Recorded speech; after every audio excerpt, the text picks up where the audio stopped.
there's this TED talk this woman gave. It's one of my favorite TED talks, and I think it's called "On Being Wrong."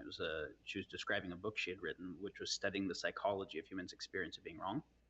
And she asked the audience, "What does it feel like to be wrong?" And people said, "Embarrassing, shameful, whatever." And she goes, "No, that's what it feels like to find out you were wrong. What it feels like to be wrong is to feel right, right? Typically, we actually think we are right about stuff we're wrong Jesus, about. that's And what insightful. it feels like is righteousness. And so you were fortunate in that you knew you were full of shit, right? That was actually fortunate. Most people, when they are righteous and adamant and filled with, passion and certainty, actually think they're right.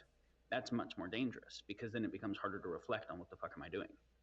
Do you think they have unease, or they are there people who truly have no sense?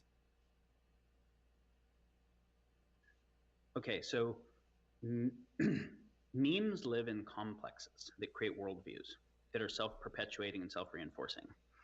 So let's say we take a particular fundamentalist religious memeplex, and there's a bunch of different ideas. There's ideas about if I die in holy war, then I go to heaven and there's eternal life and there's hell. And so I've got both, I've got all of the evolutionary biology on punishment motives, plus reward motives, plus authority motives, plus the desire for certainty, plus in-group stuff, plus the desire to not be outgrouped, right?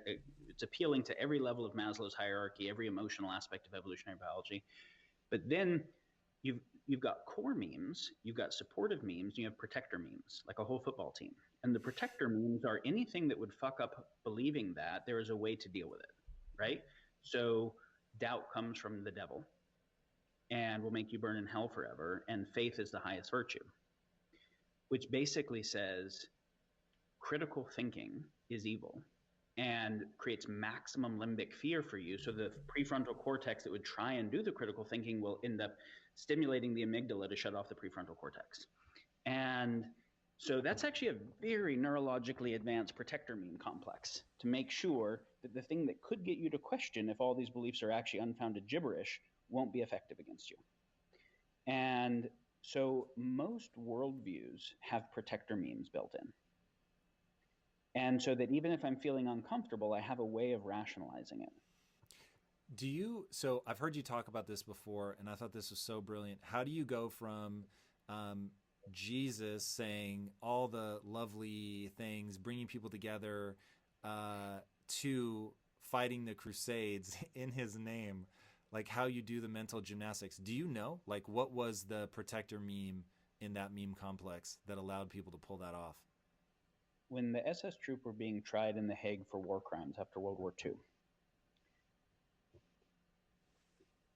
I don't remember the exact way the questions were phrased, but they were being asked questions to try to understand the phenomena of what happened, how Germany, that had been very actual liberal before, moved into that place, and also the likelihood for those people to commit similar actions again.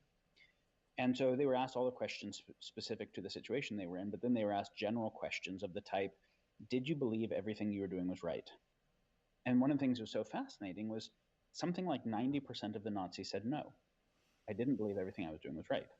I did at the beginning when we were hearing about what an oppressed people we were and the bad people that were trying to oppress us. And the Jews seemed to be rich when we were poor as fuck in the Weimar Republic and had to be selling our kids into slavery. And and it seemed like they were doing it consciously, and we were just standing up for ourselves. And so originally I did, but then we started to get into places that were really fucked up.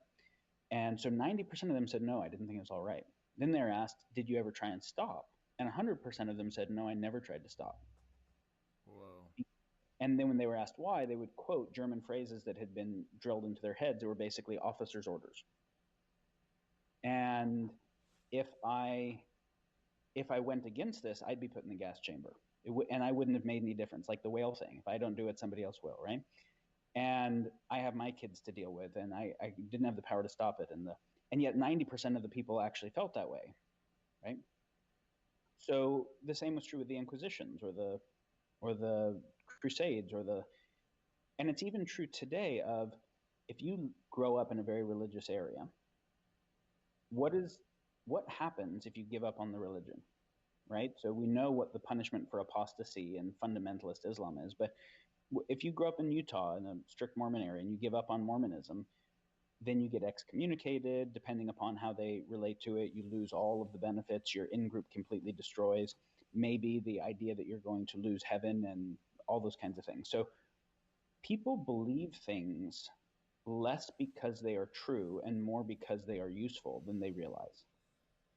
Useful in staying in the group, staying in the good graces. Meeting some need. Mostly people believe things because it seems like it will meet some need for them, or believing something else will damage that need.